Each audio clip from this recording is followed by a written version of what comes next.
दोस्तों हमारे आज के इस वीडियो का टॉपिक है फॉरवर्ड रिवर्स मोटर स्टार्टर की वायरिंग कैसे होती है। दोस्तों यह वीडियो देखने के बाद आप 100% रिवर्स फॉरवर्ड स्टार्टर की वायरिंग कर पाओगे।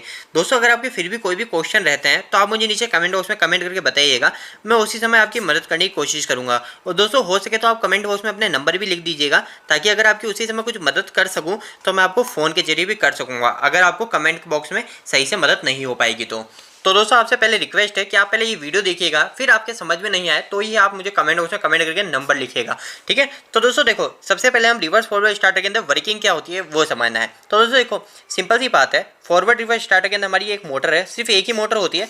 उस मोटर को हमको एक बार उल्टा घुमाना पड़ता है और एक बटन से हमको सीधा घुमाना पड़ता है। हमारे पास 3 बटन होता है, एक हो गया हमारा फॉरवर्ड का, एक हो गया हमारा रिवर्स का और एक हो गया हमारा स्टॉप का। ये बटन को दबाऊंगा, मेरी मोटर इस डायरेक्शन में घूमनी चाहिए, ठीक है। ये बटन दबाऊंगा, मेरी मोटर इस डायरेक्शन में घूमनी चाहिए और ये बटन दबाऊंगा, मेरी मोटर स्टॉप हो जानी चाहिए। बस यही फंक्शन है। तो दोस्तों इसकी हमारी वायरिंग कैसे होती है, हम कॉन्टेक्टर के अंदर कैसे कैसे तार जोड़ते हैं, वो मैं आज आप 100% सिखा दूंगा। तो सबसे पहले मैं आपको सिखा देता हूँ पावर वायरिंग। कोई भी स्टार्टर होता है दोस्तों, उसकी वायरिंग जो होती है 2 तरीके की होती है, एक होती है पावर की और एक होती है दोस्तों कंट्रोल की। सबसे पहले हम समझ लेते हैं पावर वायरिंग, फिर बात कर लेंगे हम कंट्रोल वायरिंग के ऊपर। तो दोस्तों देखो, पावर वायरिंग के अंदर क्या होता है, हमारे जो रिवर्स फॉरवर्ड स्टार्टर होता है इसके अंदर हमारे 2 कॉन्टेक्टर होता है। आपने ड्यूअल स्टार्टर तो आपको आता ही होगा, काफ़ी सिंपल है ड्यूअल स्टार्टर, उसके अंदर सिर्फ एक स्टार्टर होता है। पर इसके अंदर हमारे रिवर्स फॉरवर्ड स्टार्टर के अंदर हमारे 2 स्टार्टर होता है, बाकी वर्किंग पूरी की पूरी सेम होती है। तो दोस्तों देखो, सबसे पहले हमारी एमसीबी लगाई, इस एमसीबी के अंदर हमने RYB दिया और इस एमसीबी से जो RYB आउटपुट में निकला वो हमने इधर जोड़ दिया RYB। जैसे ये जो हमारा कॉन्टेक्टर है ये फॉरवर्ड कॉन्टेक्टर मान लेते हैं और ये जो कॉन्टेक्टर है ये रिवर्स कॉन्टेक्टर मान लेते हैं, ठीक है। ये सीधी घूमेगी मोटर और ये रिवर्स का मतलब उल्टी घूमेगी। दोस्तों यहाँ पे तो मैं आपको प्रैक्टिकल टाइप में समझाता हूँ, यहाँ पे मैं ड्राइंग बना देता हूँ। कभी आप ड्राइंग बनाना चाहो तो कैसे बनाओगे। तो दोस्तों देखो, सबसे पहले हमारी एमसीबी के अंदर RYB के, तो ये हमारी एमसीबी की ड्राइंग, ठीक है। इसके अलावा एमसीबी में आप ऐसे भी जोड़ सकते हैं, क्योंकि 2 प्रोटेक्शन हमको एमसीबी देती है। तो ये हो गया हमारा आर, ये हो गया वाई और ये हो गया बी। एमसीबी ऑन करी, RYB हमको यहाँ पे मिल गए। अभी जो RYB है ये हमारे कॉन्टेक्टर के अंदर चले जाएंगे, ठीक है। ये मैं कॉन्टेक्टर की ड्राइंग बना रहा हूँ, ठीक है। ये कॉन्टेक्टर, ये फॉरवर्ड कॉन्टेक्टर, तो ये फॉरवर्ड कॉन्टेक्टर मान लीजिए, ये फॉरवर्ड कॉन्टेक्टर हमारा इतना हो गया, ठीक है। ये हमारा फॉरवर्ड कॉन्टेक्टर और यहाँ पे मैं एक और रिवर्स कॉन्टेक्टर बना देता हूँ, तो ये रिवर्स कॉन्टेक्टर हो गया। रिवर्स कॉन्टेक्ट, ये तीनों जो कॉन्टेक्ट है ये एनो कॉन्टेक्टर दिख रहे हैं, ये अगर गैप दिख रहा है इन दोनों के बीच में तो ये एनो है और एनसी जो होगा वो एनसी कुछ इस तरीके का भिड़ा हुआ रहता है, ठीक है। अब दोस्तों देखो क्या करेंगे, जो हमारा जो RYB है यहाँ पे हमने कैसे जोड़ा, RYB ऐसे जोड़ा, तो यहाँ पे हम जोड़ देंगे R से R जोड़ देंगे, सीधा का सीधा R से R जोड़ दूंगा मैं, ठीक है। बाकी बचा Y भी, तो इसमें क्या करूंगा दोस्तों, मैं चेंज कर दूंगा। इधर मैं Y, जैसे इधर Y जोड़ रखा है ना, तो इधर मैं ब्लू जोड़ दूंगा और इधर मैं R जोड़ूंगा। तो ये जो ब्लू है ये ब्लू मैं बीच में जोड़ दूंगा। एक हमको चेंज करना चाहिए, जिससे चेंज करने से क्या होगा, अब जैसे ब्लू इधर 3rd पॉइंट पे जा रहा था तो इधर मैंने ब्लू 2nd पॉइंट में जोड़ दिया। ये क्यों करते हैं वो भी मैं आपको समझा दूंगा। और इधर मैंने यहाँ पे जोड़ दिया येलो। तो यहाँ पे क्या है दोस्तों, RYB, ये का यही आ गया एमसीबी से, पर इसके अंदर क्या है, रेड, फिर हो गया ब्लू, फिर हो गया हमारा येलो, इसमें चेंज हो गया। तो दोस्तों ऐसा क्यों कर रहे हैं वो आपको अभी समझ में आ जाएगा। तो दोस्तों देखो, यहाँ पे क्या हो रहा है, हमारे मोटर है, ये मेरी मोटर है, ठीक है। ये मेरी मोटर है और इस मोटर से मेरे 3 तार आ रहे हैं, ये 3 तार, ठीक है। इसमें भी हमारी जो मोटर है, इस मोटर से हमारे 3 तार आ रहे हैं, 1 2 3, ठीक है। इसके अंदर भी दोस्तों मैं जोड़ देता हूँ। पहले आपको ये जो रिवर्स, ये हमारे जो फॉरवर्ड कॉन्टेक्टर में तो मैंने सप्लाई दे दी, तो रिवर्स में भी दे देता हूँ। तो ये रिवर्स में दे दी मैंने, R से R जोड़ दिया, ठीक है। ये R से R जुड़ गया। फिर बाद में मैंने ये जो है येलो, ये येलो मैंने लास्ट पॉइंट पे दिया और जो ब्लू है ये ब्लू बीच में दे दिया। तो यहाँ पे क्या हो गया, ये हो गया R, ये हो गया ब्लू और ये हो गया येलो। यहाँ पे है RY और ये भी, ठीक है। थोड़ा चेंज करना पड़ता है क्योंकि एक मोटर को सीधा घुमाने के लिए और एक मोटर को उल्टा घुमाने के लिए, ठीक है। अब दोस्तों देखो, ये मेरी मोटर के जो 3 तार है, इस 3 तार को कैसे जोड़ूंगा। सबसे पहले मेरी जो मोटर के तार है ये मैं ओवरलोड रिले के अंदर डालते हुए जाऊँगा।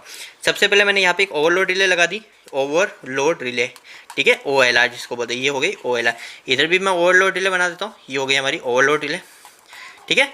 अब दोस्तों जो ओवरलोड रिले है, इस ओवरलोड रिले के 3 तार यहाँ से जो निकले वो मैं सबसे पहले हमारे किसी भी एक स्टार्टर में डाल दूंगा और ये का ये इधर का जो है वो इधर जोड़ दूंगा। यहीं से मैं ले जा सकता हूँ या फिर यहाँ से भी उठा सकता हूँ, यहाँ से मैं लूप ऐसे जोड़ दूंगा, ठीक है। ये जोड़ दिया। इसी तरह मैं यहाँ पे भी ये ओवरलोड रिले के 3 तार इधर जोड़ दिए और यहीं से मैं ये 3 तार इधर ले जाके भी जोड़ दूंगा सीधे के सीधे। अगर दोस्तों मैं ऊपर से चेंज नहीं करता, ऊपर से अगर मैं फेस चेंज नहीं करता तो मेरे को यहाँ पे मोटर के जो तार है, इन मोटर के तार में थोड़ा चेंजिंग करना चाहिए। तो दोस्तों पावर वायरिंग में इतनी दिक्कत भी नहीं होती है, इसलिए मैंने आपको यहाँ पे फटाफट समझाने की कोशिश करी है। कंट्रोल वायरिंग थोड़ी सी डिफिकल्ट होती है, ऐसे भी इतनी कोई डिफिकल्ट नहीं होती है, बहुत ही आसान होती है। मैं भी आपको बिल्कुल अच्छे से क्लियर कर दूंगा। तो दोस्तों अगर आपसे पावर वायरिंग में कुछ समस्या आ रही है या फिर अभी आप प्रैक्टिकल कर रहे हो और आपको कुछ प्रॉब्लम आ रही है तो आप मुझे नीचे कमेंट बॉक्स में कमेंट करके बताइए, मैं आपके कमेंट बॉक्स में मदद करने की पूरी कोशिश करूंगा। तो दोस्तों अब बात करते हैं हम कंट्रोल वायरिंग की। देखो दोस्तों कंट्रोल वायरिंग के अंदर क्या होता है, हमारे 3 बटन होते हैं। एक होता है हमारा मोटर को सीधा घुमाने के लिए, एक होता है मोटर को उल्टा घुमाने के लिए, और एक होता है हमारा स्टॉप के लिए।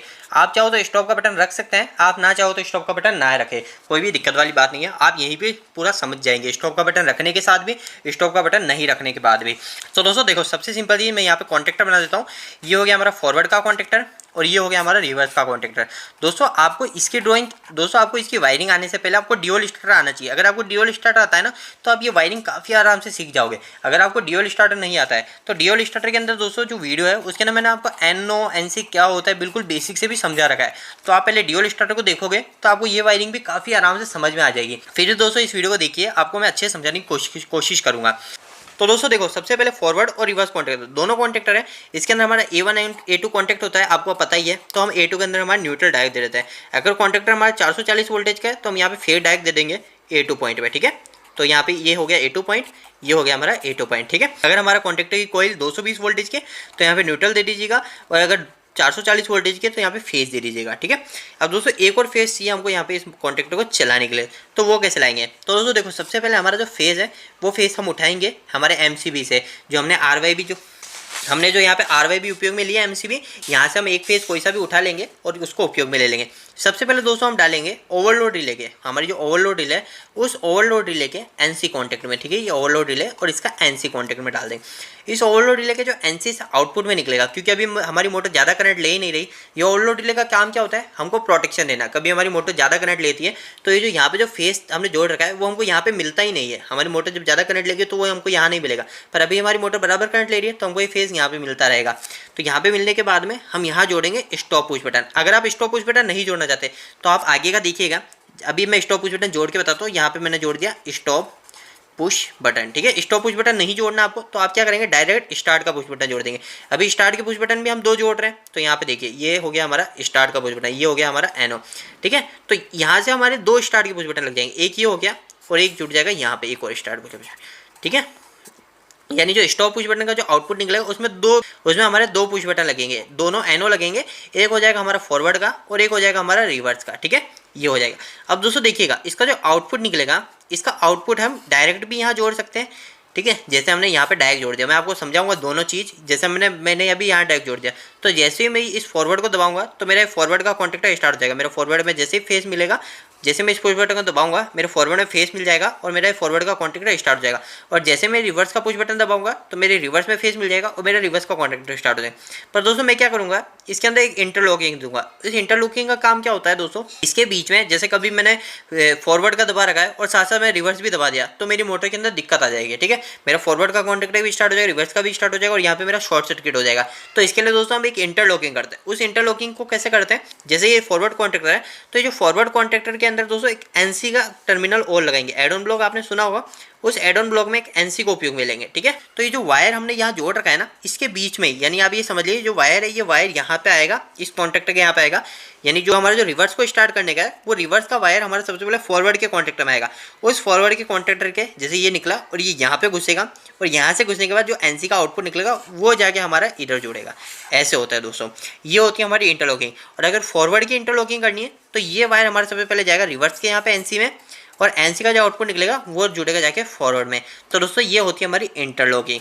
ये इंटरलॉकिंग काफ़ी जरूरी है, अगर ये इंटरलॉकिंग नहीं करते तो हमारा रिस्की वाला खेल हो जाता है। तो दोस्तों अगर मैं यहाँ पे ड्राइंग बना दूँ तो ड्राइंग बहुत ही सिंपल होगी। जैसे मैंने यहाँ पे फेस लिया, फेस सबसे पहले फेस का आउटपुट जो निकला सबसे पहले मैंने ओवरलोड रिले के अंदर डाला था, ठीक है। तो ये मैंने बता दिया ओवरलोड रिले का NC कॉन्टेक्ट, ठीक है। ओवरलोड रिले का NC कॉन्टेक्ट से निकला और फिर बाद में यहाँ पे जोड़ दिया स्टॉप पुश बटन, ठीक है। ये हो गया स्टॉप पुश बटन।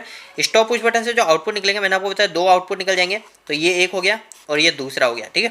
तो ये जो पहला जो आउटपुट होगा, ये पहले आउटपुट के अंदर मैंने स्टार्ट पुश बटन का जो NO लगाया वो लगाया मैंने फॉरवर्ड का, तो मैंने यहाँ लिख दिया फॉरवर्ड का।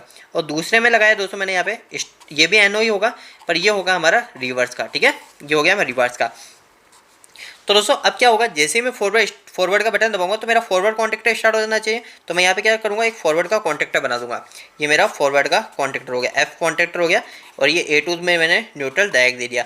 और अब A1 में मेरे को जैसे ही फेस दूंगा मेरा ये कॉन्टेक्टर स्टार्ट हो जाएगा। पर दोस्तों मैं क्या करूँगा, जो रिवर्स है इस रिवर्स के कॉन्टेक्टर से एक NC को यूज में लूँगा। रिवर्स का जो कॉन्टेक्टर है उसके इससे यहाँ पे मैं लिख देता हूँ रिवर्स का NC एक यूज में लूँगा और यहाँ पे लाके जोड़ दूंगा। अब दोस्तों क्या होगा, अगर कभी मेरा गलती से ही रिवर्स का कॉन्टेक्टर स्टार्ट है, यानी अभी मैंने ये बटन दबा रखा है, मेरा रिवर्स का कॉन्टेक्टर स्टार्ट है, तो मैं कितना भी ये फॉरवर्ड का बटन दबाऊंगा तो मेरी जो सप्लाई है वो यहीं पे आके रुक जाएगी, इधर से इधर जा ही नहीं पाएगी। कितना भी ये बटन दबा लूंगा, कितना भी ये बटन दबा लूंगा, मेरी सप्लाई इधर जा ही नहीं पाएगी। तो यही फायदा होता है।